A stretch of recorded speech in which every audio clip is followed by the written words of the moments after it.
Friends, எல்லா பக்கம் மழை பெஞ்சு ஒரே வெள்ளக்காடாக போயிட்டுருக்கு. பொள்ளாச்சி பக்கத்தில் இருக்கிற ஆழியார் டேம் நிறைஞ்ச பின்னாடி அந்த தண்ணி திறந்து விட்ருக்காங்க. புதுசாக பேஞ்ச மழை தண்ணிங்கிறதுனால சேறு கலந்து மண் கலந்து வந்துட்டுருக்கு. இது எங்கே போயிட்டுருக்கு அப்படின்னு சொல்லி விசாரிக்கும்போது, இது கேரளாவில் இருக்கிற மீன்கரை டேம் போய் சேருது. மீன்கரை டேம் நிறைஞ்ச பின்னாடி அங்கே இருக்கிற வாய்க்கால் மூலமாக சுள்ளியார் டேம் போய் சேருது. அந்த சுள்ளியாருங்கிறது பொள்ளாச்சியிலேருந்து 30 கிலோமீட்டர் தூரத்தில் இருக்கிற முதலமடை அப்படிங்கிற ஊருக்குள்ளேருந்து ஒரு 2 கிலோமீட்டர் தூரத்தில் இருக்குது. அந்த டேம் பார்க்குறதுக்காக தான் போயிட்டுருக்குறோம். பொள்ளாச்சியிலேருந்து 30 கிலோமீட்டர் தூரத்தில் இருக்கிற அந்த டேமு பாலக்காட்லேருந்து அதே மாதிரி 30-35 கிலோமீட்டர் தூரத்தில் இருக்குது. பாலக்காடு மாவட்டத்துக்கு இருக்கிற மெயின் ஆதாரமாக பொள்ளாச்சியிலேருந்து தண்ணி போகுது. அந்த சுள்ளியார் டேம்லேருந்து நிறைஞ்ச பின்னாடி அதுலேருந்து தண்ணி திறந்துட்டாங்கன்னா அதுக்கு பக்கத்தில் இருக்கிற விவசாய நிலங்கள்லாம் இந்த மாதிரி வயல் போட்டிருக்காங்க. அதை பார்த்துட்ருக்குறோம்.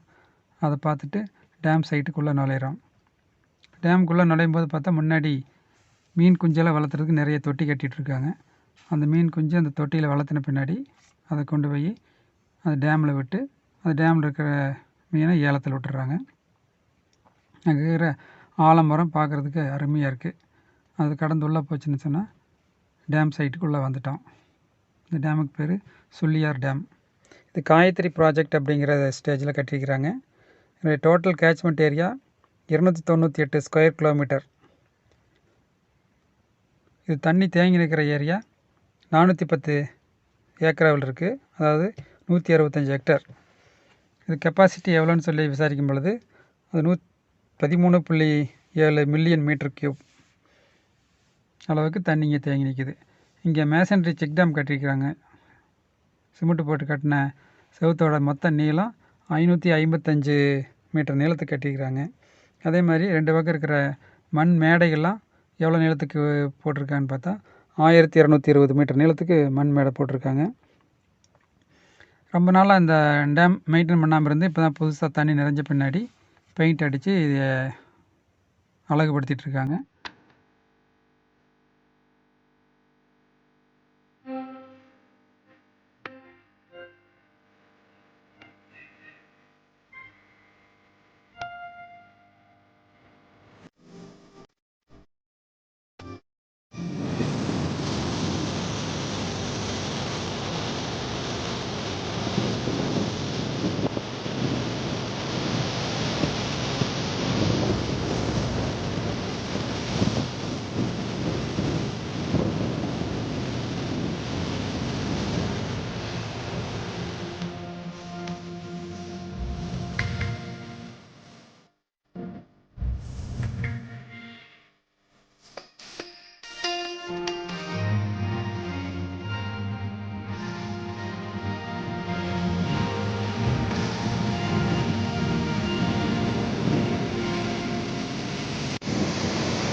இந்த டேமுக்கு மொத்தம் 3 ஸ்லைஸ் இருக்குது.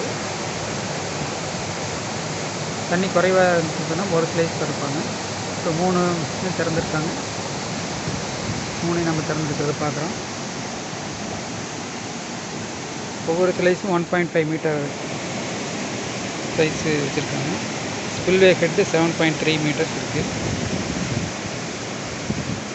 டேம் ஒரு எல் ஷேப்பில் கட்டியிருக்கிறாங்க. அப்போ தண்ணி கரெக்டாக தடுத்து நிறுத்த முடியும் அப்படிங்கிறதுக்காக எல் ஷேப்பில் கட்டியிருக்காங்க. 3 ஸ்லைஸ்லையும் தண்ணி வந்து வெளியில் விழுகும்போது பார்த்திங்கன்னா இந்த தண்ணி அருவியாக மாதிரி விழுகுது. வெள்ளை கலரில் தெரியுது. இந்த தண்ணி தான் 33.5 கிலோமீட்டர் தூரத்துக்கு போய் 2430 ஹெக்டர் பரப்பில் உள்ள விவசாய நிலங்கள்லாம் இதனால் பயன்படுது. இந்த சட்ரு எக்ஸ்ட்ரா ஒன்று வச்சுருக்காங்க. ஏற்கனவே அந்த 3 சட்டரில் ஏதாவது ஒன்று ரிப்பேர் ஆனாலும் இந்த ஸ்பேர் சட்டர் மூலமாக அதை பராமரிக்கிறதுக்காக இந்த சட்டர் ஒன்று ரெடியாக அங்கேயே இருக்குது.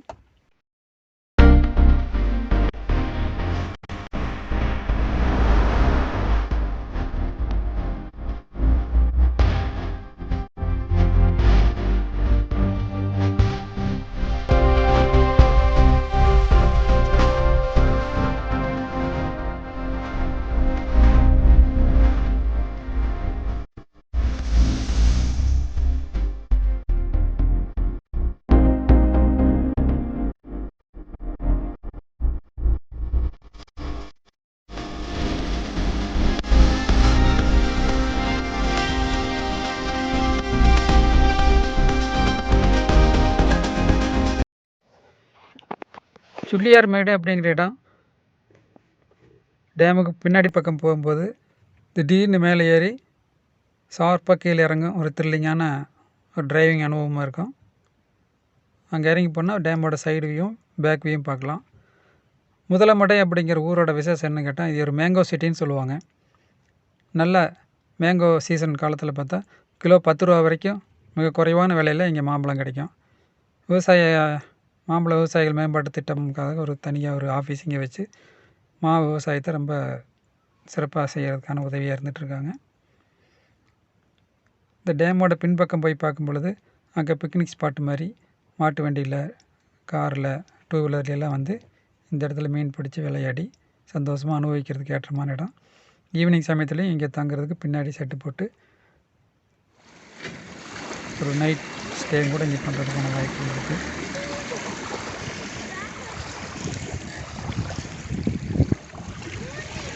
இந்த பேக்கரியை தாண்டி கொஞ்சம் தூரம் போனோம்னா அங்கே ஸ்னேகம் அப்படிங்கிற ஒரு ஆசிரமம் இருக்குது. ஸ்னேக ஆசிரமத்தில் சாமிஜி சுனில் ஜி இருக்கார். அவர் அங்கே போகிறவங்க எல்லாத்துக்கும் காலை நேரமாகட்டும் மதிய நேரமாகட்டும் உணவு ஃப்ரீயாக வழங்குறாங்க. இங்கேருந்து போகிறவங்க நம்ம சாப்பாடு கொண்டு போக வேண்டியதில்லை. அங்கேயே கொண்டு போய் சாமியோட தரிசனத்தை வாங்கிட்டு சாய்பாபா கோயில்னு வச்சுருக்காங்க. அந்த கோயிலில் சாமி கும்பிடலாம். சில்ட்ரன்ஸ் பார்க் இருக்குது, குழந்தைங்க விளையாடுறதுக்கு இடம். அதை பார்த்துட்டு அங்கேயே மதிய உணவு இருந்து சாப்பிட்டு வந்துடலாம். நீங்களும் ஒரு தடவை என்ஜாய்மெண்ட்டுக்காக போயிட்டு வாங்க. என்ன நண்பர்களே, நீங்களும் ஒரு தடவை சுள்ளியார் டேம் போய் பார்த்துட்டு வரலான்னு ஆசையாக இருக்கா? சீக்கிரம் வாங்க. வெயில் காலத்துக்கு முன்னாடி போனீங்கன்னா இந்த டேம் நிறைஞ்ச அழகாக பார்த்துட்டு வரலாம். நன்றி, வணக்கம்.